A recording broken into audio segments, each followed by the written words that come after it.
Olá, caros alunos da disciplina Política Macroeconômica.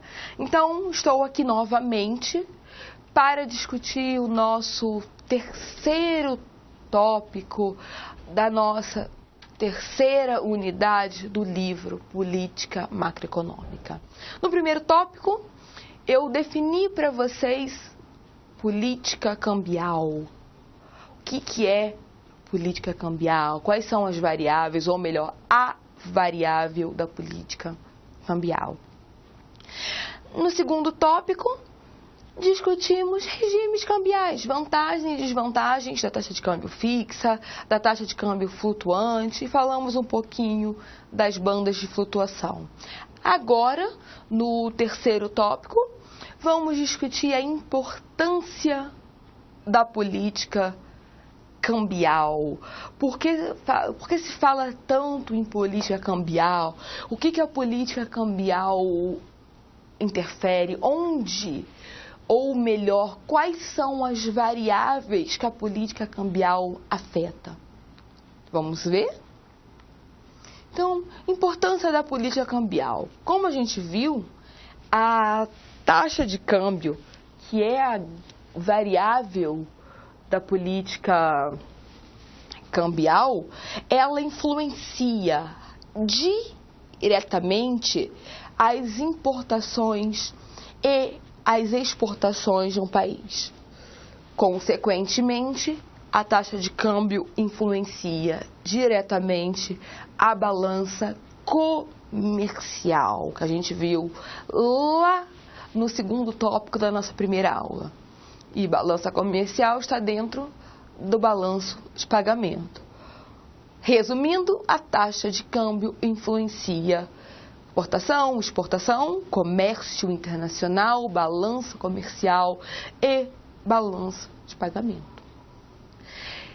Se a gente for colocar de uma outra forma, a taxa de câmbio, a política cambial, melhor dizendo, estimula ou desestimula o comércio internacional.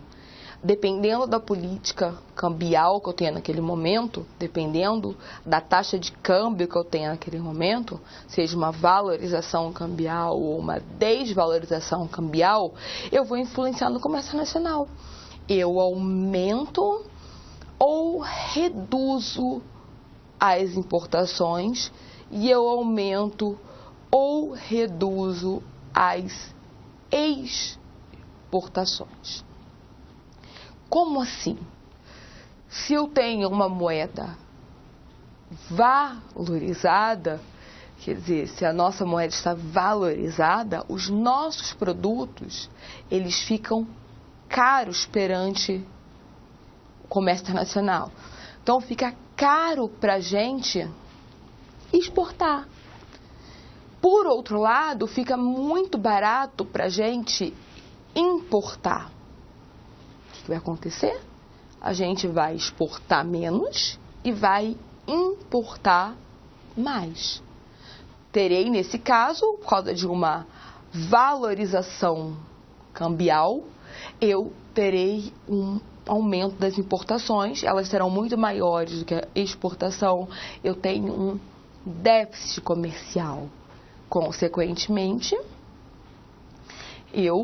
como vou importar mais, a nossa indústria, ela não é muito competitiva, ela acaba perdendo espaço para os produtos importados. A gente acaba falindo, gerando desemprego, diminuindo a renda, reduzindo o crescimento econômico. Então, vocês viram que se a moeda estiver muito valorizada, supervalorizada, não consigo falar um valor para vocês, até porque não existe um consenso de que seria uma moeda supervalorizada.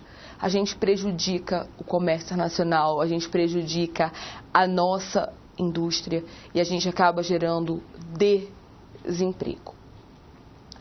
Por outro lado, se a nossa moeda está desvalorizada, quer dizer, está barata frente ao exterior, vai ficar muito barato para a gente exportar. Se é muito barato para a gente exportar, fica muito caro para a gente importar. O que acontece? Para a gente exportar, a gente tem que produzir mais. Então, a gente produz mais, a gente gera maior número de empregos, a gente aumenta a renda nacional, a gente aumenta a demanda. O lado negativo é que para a gente produzir mais, como eu falei com vocês lá na nossa primeira unidade, a gente precisa de algumas máquinas, equipamentos, matérias-primas que são do exterior. Se o nosso câmbio estiver muito valorizado, a gente não consegue comprar tantas máquinas, tantos equipamentos. Fica muito caro. Tranquilo, gente? Então, a gente pode, através da taxa de câmbio, influenciar diretamente o comércio internacional e, consequentemente, o número de empregos, o consumo, a renda e todos os fatores. E claro que a taxa de inflação também, porque se eu tenho um aumento da renda, eu vou ter um aumento do consumo, os preços eles vão subir, eu tenho um aumento da taxa de inflação. Por isso que a política monetária tem que vir trabalhando junto, porque aí eu acabo, através da política monetária, tentando reduzir a taxa de inflação. Eu citei só um exemplo da valorização cambial, mas a gente pode ter outros. Então, uma valorização cambial ou apreciação cambial vai afetar alguns fatores. Primeiro, uma valorização cambial, como eu já falei para vocês, vai estimular as importações e desestimular as exportações. Então, câmbio valorizado, é mais barato eu comprar dos outros países do que eu vender. Consequentemente, eu vou ter um aumento da competição. Os produtos estrangeiros vão disputar mercado com os produtos nacionais. Os preços vão cair, porque é uma forma, já que a gente não tem, vai aumentar a concorrência, quando aumenta a concorrência, a gente tem que abaixar o preço. Abaixando o preço, a gente tem uma redução da inflação. Por outro lado, a gente vai ter um aumento da produtividade. Reduzir a inflação, mas a gente aumenta a produtividade.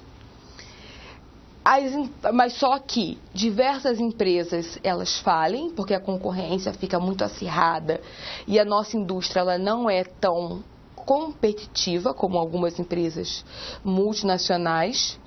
Eu acabo importando mais do que exportando, gero déficit comercial, como eu citei para vocês. Consequentemente, eu aumento a vulnerabilidade externa. Quando eu tenho déficit comercial, significa que a gente está mais vulnerável aos outros países, já que a gente está importando muito. Então, vocês viram que uma valorização cambial tem as vantagens e também tem as desvantagens, como em qualquer política econômica. Já uma desvalorização cambial. Uma desvalorização cambial, ou como eu já falei com vocês, uma depreciação cambial, vai estimular as exportações. Nossos produtos eles ficam muito baratos frente aos produtos estrangeiros. Então, a gente vende mais, só que a gente compra menos. A gente desestimula as importações.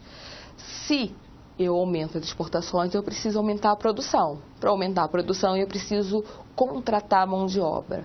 Então, eu aumento o número de empregos. Uma desvalorização cambial gera emprego. Se gerou emprego, eu vou ter um aumento da renda. Renda nacional. Mais pessoas trabalhando significa renda maior. Renda maior, demanda maior.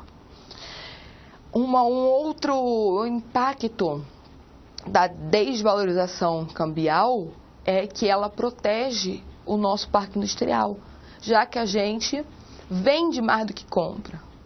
Então, a concorrência, ela reduz. É uma forma, a desvalorização cambial é uma forma de proteger a nossa indústria. a quantidade de moeda em circulação aumenta, porque se eu vendo mais, vai entrar dinheiro. Eu mando mercadoria, recebo dinheiro. Esse dinheiro em dólar vai ser transformado em real e eu tenho uma quantidade maior de moeda em circulação.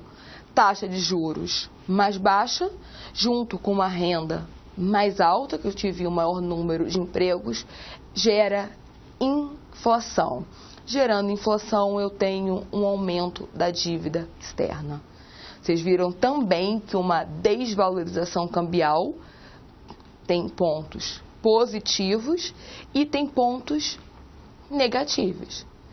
Aí o que é bom? Uma valorização ou uma desvalorização cambial? Gente, não tem esse consenso na economia. A gente sabe que na economia brasileira, por a gente ser um país em desenvolvimento, o nosso câmbio ele não pode ser muito valorizado. Tanto que vocês podem ver que o governo tenta intervir no mercado cambial para o câmbio ele ficar mais desvalorizado. Por outro lado, como a gente depende muito de alguns fatores de produção do exterior, o nosso câmbio também não pode ficar muito desvalorizado. Então não tem aí qual é o ponto. Alguns economistas dizem que o ideal é por volta de R$2, outros economistas por volta de 2,20, mas não existe um consenso. Tudo vai depender do objetivo do governo naquele momento. Se é proteger o parque industrial, se é melhorar a balança comercial, se é gerar emprego, aumentar a renda, tudo vai depender do objetivo do governo. Tranquilo, gente? Então, a gente termina o nosso terceiro tópico aqui. Um abraço e até o quarto e último tópico da unidade 3 do nosso livro.